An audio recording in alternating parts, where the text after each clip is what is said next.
Halo semua, kembali lagi di podcast Damin Dalam Sunyi bersama gua Haikal, manusia di balik layar. Dan tentunya masih di tantangan 30 hari bersuara dan kali ini adalah episode terakhir nih. Episode 31. Nah, kali ini di episode 31 ini gua akan membahas tentang kesan dan pesan. Kesan dari 2021 dan pesan untuk diri gua di 2022 nanti. Serta nanti akan ada beberapa kesan dan pesan dari beberapa teman yang dimana mereka akan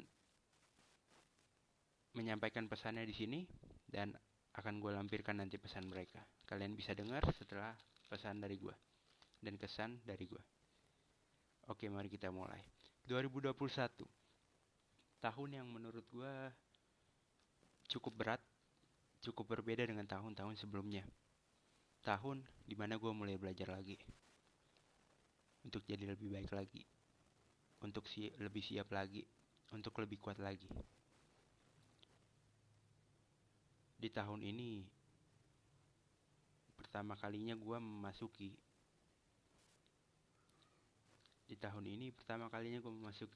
umur 24. Sebelumnya umur 23. Sekarang udah 6 bulan tepat mungkin gue ngelaluin ini. Dan ya, banyak banget kesan untuk tahun ini. Tahun ini gue banyak ketemu orang baru, banyak dapat teman baru. Tapi ada satu hal yang menurut gue di tahun ini yang bikin dimana gue ternyata gagal untuk mencapai apa yang gue inginkan. Mungkin belum tahun ini saatnya. Dan ya, semoga tahun depan bisa jadi lebih baik. Pesan untuk diri gue di tahun depan, mungkin gak akan lebih mudah, akan lebih sulit, dan mungkin tambah sulit buat lo. Tapi lo lihat deh, di tahun ini banyak hal yang lo laluin. Di 2021 lo jadi orang yang lebih kuat lagi, lo jadi orang yang lebih siap lagi. Lo semakin kenal sama diri lo sendiri. Terus berjuang. Dan apapun yang terjadi, biarlah itu terjadi. Karena lu gak bakal tahu apa yang akan terjadi di depannya. Dan lu gak bakal bisa rubah apa yang udah terjadi. Yang lu bisa rubah hanya diri lu sendiri. Siap menerima atau terus berkutik dengan masa lalu. Iya, itu pesan dari gue dan kesan dari gue juga untuk 2021 dan untuk diri gue di tahun yang akan datang. Oke, jadi ada beberapa orang teman gue nih yang akan membacakan kesan pesan mereka nih. Nah, ini nih lampirannya gue akan lampirkan. Selamat mendengarkan.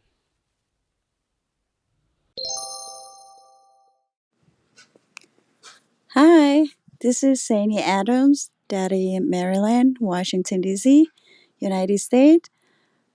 Thank you udah dikasih kesempatan untuk bikin voice note di podcast kamu di Damai Dalam Sunyi.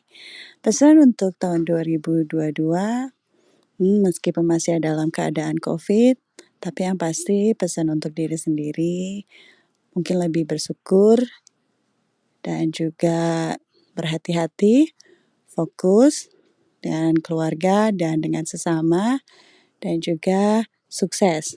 Nah, itu pesan dari Sani Adams. Dan juga thank you ya, Dek, untuk kesempatannya. Thank you banget. Semoga kamu juga sukses, jaga diri, dan selalu bersyukur. Be grateful and be kind. Bye. Assalamualaikum warahmatullahi wabarakatuh. Saya Sita dan pesan saya untuk diri saya sendiri di tahun 2022. Hey Sita, apa kabar? Semoga kamu baik-baik saja ya. Tolong menjadi Sita yang apa adanya dan menjadi diri sendiri seperti yang sekarang ini. Sita yang tumbuh dan berkembang, Sita yang memaknai semua langkah dalam kehidupannya, dan Sita yang cantik menurut definisinya sendiri. Tolong, kalau kamu ingin menyerah, ingat, kita memiliki mimpi-mimpi dan cita-cita yang luar biasa, serta orang-orang yang sangat menyayangi kita. Untuk kamu, Sita, tetap tersenyum, karena senyuman kamu adalah energi positif untuk orang-orang yang di sekitar. Selamat berproses di tahun 2022. Halo semuanya, kenalin gue Caca. Di sini gue pengen menyampaikan tentang kesan di tahun 2021 dan pesan buat tahun 2022. Setiap tahun kan pasti ada perkembangan, ada kekurangan, ada pencapaian, dan ada hal-hal yang baru dimulai. Di 2021 gue banyak belajar tentang gak semua hal yang gue mau itu harus terwujud. Gue juga belajar tentang we have to try everything, walaupun endingnya kadang gak enak. Tapi lebih baik menyesal mencoba loh daripada menyesal tidak mencoba.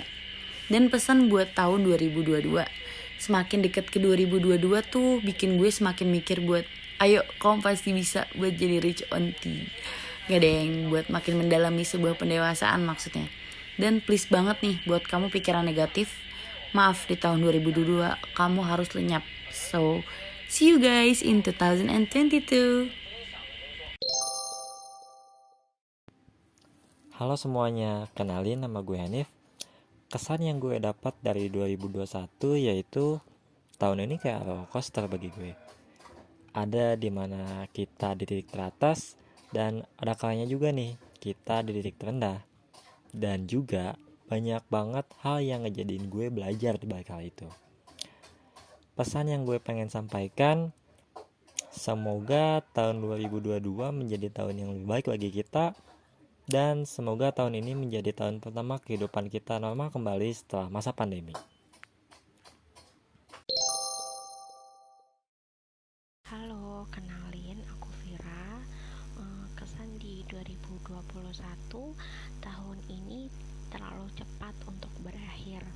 Kenapa? Karena emang masih banyak hal-hal yang belum rampung. Apabila bisa meminta, tolong kembali Desember lagi atau Desember diperpanjang lagi dong. Karena emang sebanyak itu yang belum rampung di 2021. But terima kasih 2021 aku banyak belajar dari tahun ini. Pesan aku untuk di 2022, aku berdoa semoga 2022 banyak miracle atau keajaiban untuk hidup aku. Hal-hal yang memang belum rampung di 2021 mampu dirampungkan di waktu yang tepat, tentunya di 2022 ini. Dan aku berharap semoga akan selalu ada orang-orang baik yang menyayangiku dan mendukungku.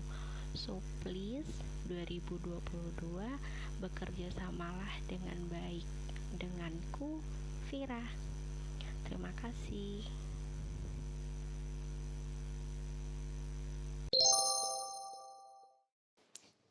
Halo, perkenalkan, nama aku Indi. Pesan untuk 2022 adalah semoga selalu sehat baik secara fisik maupun psikis. Dan kesan untuk 2021 adalah meskipun bukan tahun yang terbaik, tapi aku bersyukur karena pada tahun ini Tuhan mengenalkan karyanya yang paling indah. Terima kasih. Halo, Wisnu di sini. Sekarang gue lagi buat konten buat Damai Dalam Sunyi. Konten tentang kesan untuk 2021 dan pesan untuk 2022. Pesan itu bisa buat seseorang atau terhadap diri gue sendiri atau terhadap tahun 2022 sendiri. Kesan gue terhadap 2021 adalah bangkit dan perjuangan. Bangkit dalam arti gue berusaha lepas dari masa kelam di tahun 2019 dan 2020. Berusaha bangkit dari masa-masa kelam itu ya. Masa-masa awal-awal corona, nggak boleh keluar, ditambah gue nggak ada pekerjaan, nyari kerjaan susah, mau keluar refreshing susah karena nggak bisa kemana-mana karena corona. Di rumah gue stres, ketemu masalah gue, yaitu orang tua gue dan kakak gue. Di sana gue benar-benar stres sampai gue ke psikolog 3 kali. Dan ya walaupun 2019 dan 2020 itu tahap pelajaran gue, tapi lebih banyak stresnya daripada belajarnya. Jadi ya gue berusaha bangkit dari masa-masa itu, berjuang memulai hidup baru, merangkai tujuan baru, dan menjadi manusia biasa yang baik. Ya setidaknya baik untuk gue dan untuk keluarga gue. Dan setidaknya gue tidak terlalu merepotkan keluarga gue karena gue masih numpang. Lalu yang kedua adalah perjuangan. Gue berjuang selama 2021 ini, berjuang di tempat kerja gue, tempat kerja baru gue. Dan alhamdulillah 2021 ini gue dapat kerjaan, walaupun pekerjaan itu bukan di tempat kerjaan impian gue ataupun posisi impian gue, tapi dan gaji impian gue tentu saja. Tapi ya gue bersyukur aja bisa dapat pekerjaan. Pekerjaan gue di 2021 ini benar-benar melelahkan secara fisik maupun mental. Waktu awal-awal kerja gue benar-benar berjuang banget, berjuang dari rasa ekspektasi gue nggak ekspektasi gue terlalu besar terhadap pekerjaan ini, walaupun pekerjaan ini nggak sesuai dengan apa yang gue harapkan, tapi gue tetap ada ekspektasi besar terhadap pekerjaan ini, tapi nggak sesuai dari kerjaan hingga gaji tentu saja.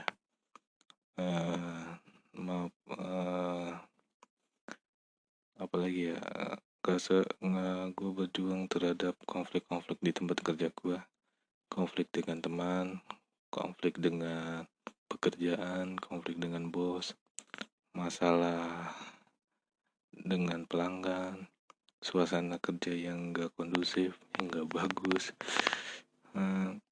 masalah keuangan di tempat kerja juga gue harus urusin, masalah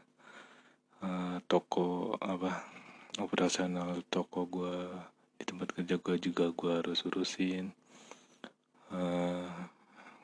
masalah barang-barang di toko gue juga harus urusin. Pokoknya banyak banget yang gue urusin di tempat kerja gue, bikin gue lalai manino, lelah secara fisik maupun mental, benar-benar lelah. Gue juga harus kesana kemarin untuk ngurusin cabang lain, pokoknya ngurusin pokoknya banyak lah. Dan itu benar-benar pekerjaan yang sangat melelahkan di tahun pertama gue ini. Semua gue hadapi, yang gue katakan tadi semua gue hadapi, padahal gue nggak pernah membayangkan akan seperti ini jika gue bekerja di tempat lain gitu, atau bekerja di suatu perusahaan tuh gue nggak membayangkan bakal ngurusin operasional perusahaan yang banyak ini. Gue pikir gue bakal ngerjain satu posisi aja. Banyak masalah yang terjadi, tapi ada pelajaran juga. Sampai akhirnya, pokoknya gue berjuang sampai akhirnya gue seperti sekarang, seperti yang udah biasa aja, yang udah menganggap semuanya mudah dan bisa santai-santai, walaupun gak santai juga sih. Pokoknya bisa gue atur dan bisa gue kerjakan dengan baik. Lalu apa lagi ya? Ada lagi nih, perjuangan di keluarga gue menguras emosi ya. Kalau keluarga sih lebih menguras emosi dan mental sih. Di keluarga gue juga harus berjuang untuk menghadapi masalah-masalah yang ada di keluarga. Kakak gue yang masih nggak terima dia putus sama calon tunangannya dia juga masih nggak terima dengan kenapa dia diputusin kerja. Dia masih nggak terima dan masih bikin masalah di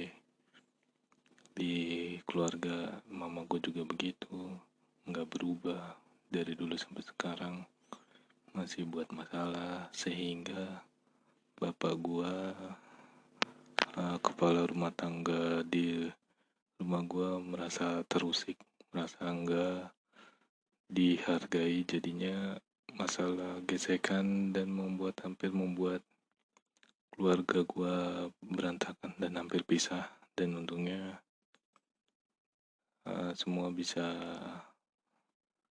terselesaikan dengan tangisan dan martabak. Lalu apalagi ya? Ya, gue sih sebenarnya nggak kepikirkan masalah-masalah yang gue hadapi itu terjadi di 2021. Gue pikir ya masalahnya masih sama, masih corona. Tapi ternyata semua semua nggak seperti itu. Gue pikir gue dapat kerja, semua masalah bakal selesai, ternyata enggak. Malah masalahnya tambah berat. Masalah di pekerjaan dan di rumah itu benar-benar waktu awal-awal gue kerja itu benar-benar sangat melelahkan, sampai gue hampir beberapa kali menangis dan ke psikolog juga. Dan akhirnya di Desember ini walaupun agak lelah juga, tapi lumayan ada senangnya juga. Nah, lumayan bisa gue atasi, bisa gue kontrol, bisa gue kendalikan diri gue, walaupun yang di luar sana misalnya kerjaan dan rumah, orang-orang rumah tuh masih gue belum bisa kendalikan. Yang penting gue bisa mengendalikan diri gue sendiri gitu. Lalu apa lagi ya? Tahun ini juga nggak terlalu buruk juga, masih ada senang-senangnya dikit lah. Tahun ini gue bisa ketemu sama komunitas, walaupun nggak semua anggota, beberapa anggota dari komunitas teman manusia. 2 kali, dan bisa ketemu yang penyiar dari Damai Dalam Sunyi ini. Gue bisa ketemu dan bisa jadi teman baik sama dia. Bisa ngobrol banyak hal dari offline ataupun online, walaupun sekarang kebanyakan online ya. Ngobrol sama dia bisa jadi teman baik walaupun di Instagram doang. Dan sorry banget dia ngajakin gue collab siniar, tapi gue lagi lagi gundah gulana soal siniar gue, jadi gue menolak secara halus, maaf ya Kal. Lalu apalagi ya, dan gue juga bisa ikut event offline menjadi manusia, ketemu lebih banyak lagi anggota-anggota teman manusia. Bisa ngobrol dan bercengkrama soal hal-hal walaupun gue lebih banyak diem.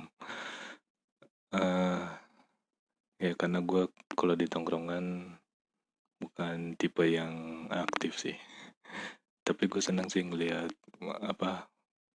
teman-teman baru dengan rasa lama dan suasana baru dan pengalaman baru lah. Walaupun setelah event itu gue nyasar 2 jam di Jakarta, tapi itu pengalaman baru lah. Lalu tahun ini juga banyak film yang bagus, tapi di akhir-akhir tahun ini gue sempat nonton Spider-Man, tapi gue menggagalkan nonton bioskop Indonesia, padahal gue pingin banget nonton film-film Indonesia di bioskop. Walaupun gue udah nonton Lost Man Bubrot ya, tapi gue ingin banget nonton yang lain. Dan Yuni, Dendam itu harus, apalagi ya, satu lagi gue lupa, Yowis Band, Cinta Akhirat, itu gue ingin nonton. Mudah-mudahan di Januari masih ada. Atau enggak gue nonton di tempat streaming aja. Sedih banget. Lalu gue bisa ngobrol sama bos gue soal usaha blog buku, yang dimana itu jarang gue bicarakan sama orang tua gue maupun sama teman-teman gue. Dan ternyata selama lama gue kenal sama bos gue, ternyata bos gue asik, bisa ngobrol banyak hal. Selain yang itu yang tadi gue bilang, bos gue juga asik ngobrol dengan tema-tema tertentu. Tahun ini juga banyak gue dapat referensi musik, terutama dari podcast berisik. Gue dapat referensi musik dari Asia Tenggara, Queen, tentu saja, Korea sedikit-sedikit lah. Indonesia, apalagi Indonesia indie, gue banyak dapat musik-musik indie yang bagus.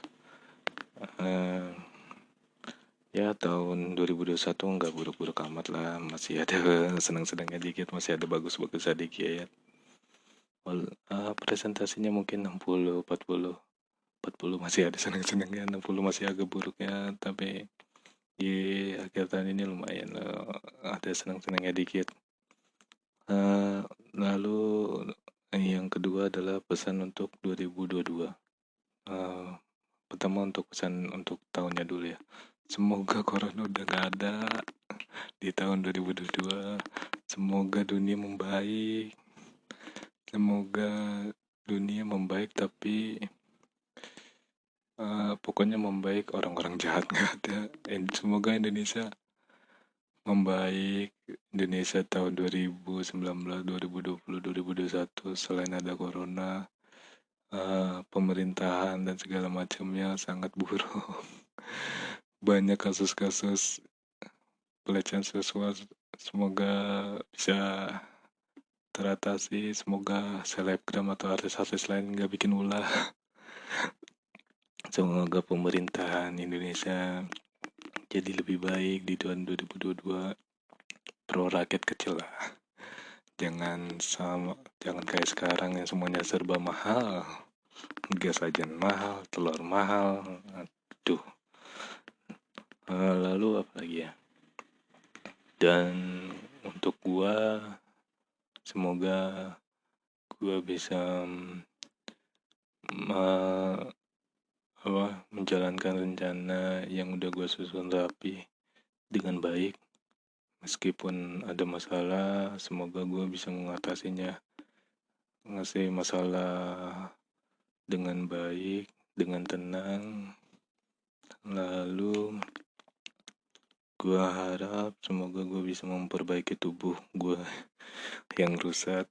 Semoga penyakit yang ada di tubuh gue bisa gue obatin. Semoga gue bisa diet yang udah gue rencanakan. Semoga gue bisa olahraga rutin, olahraga konsisten.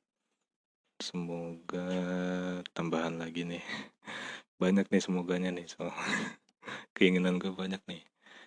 Semoga keuangan gue bisa gue atur lebih baik lagi supaya di akhir bulan gue nggak empot-empotan, dan semoga gue bisa baca buku lebih sering lagi. Gue udah minjem buku ke bos gue banyak, dan gue punya list buku yang ingin gue baca. Udah gue beli buku juga. Ya, ada yang juga yang buku baru gue beli belum gue baca. Gue ingin baca. Gue ingin abisin semuanya di tahun 2022. Lalu yang terakhir, semoga gue bisa membuat siniar lagi, lebih rajin lagi, lebih terkonsep dan lebih baik. Lalu bisa menulis blog lebih rajin lagi, dan gue berencana Januari ikut tantangan 30 hari bercerita. Walaupun yang kemarin di siniar gagal, semoga di blog ini bisa berhasil. Ya, lalu apa lagi ya, semoga gue bisa bikin novel yang udah lama terbengkalai menjadi novel utuh di Storyal. Sebenarnya gue ingin berkarya untuk gue ingin berkarya untuk hidup gue bermakna aja. Karena gue kalau kerja selain untuk tambahan ya, semoga bisa karya gue ini bisa jadi tambahan, yaitu untuk hidup gue supaya bermakna aja dan lebih produktif aja gitu, lebih ada kegiatan tambahan aja gitu. Soalnya kayak gue kerja tidur kayaknya hidup gue nggak berarti banget gitu, nggak ada maknanya banget dan nggak produktif banget. Udah, gue ingin berkarya dan juga ingin mempunyai usaha sampingan, dan semoga tahun 2022 itu terlaksana dengan baik. Tambahan sedikit untuk penyiar Damai Dalam Sunyi, semoga lu lulus dan bisa dapat kerja yang lu mau ataupun yang lu inginkan. Sama aja. Dan semoga tahun 2022 lu dapat yang terbaik. Lu bisa jadi podcaster terkenal. Semoga Damai Dalam Sunyi bisa masuk chart podcast Spotify, walaupun chart 100 tapi tetap masuk chart kan. Semoga lu bisa senang di tahun 2022, mendapatkan yang terbaik di tahun 2022, dan punya hubungan baik terhadap keluarga lu di tahun 2022. Semoga apa yang lu rencanakan di tahun 2022 terlaksana. Apa lagi ya? Udah itu aja kali ya.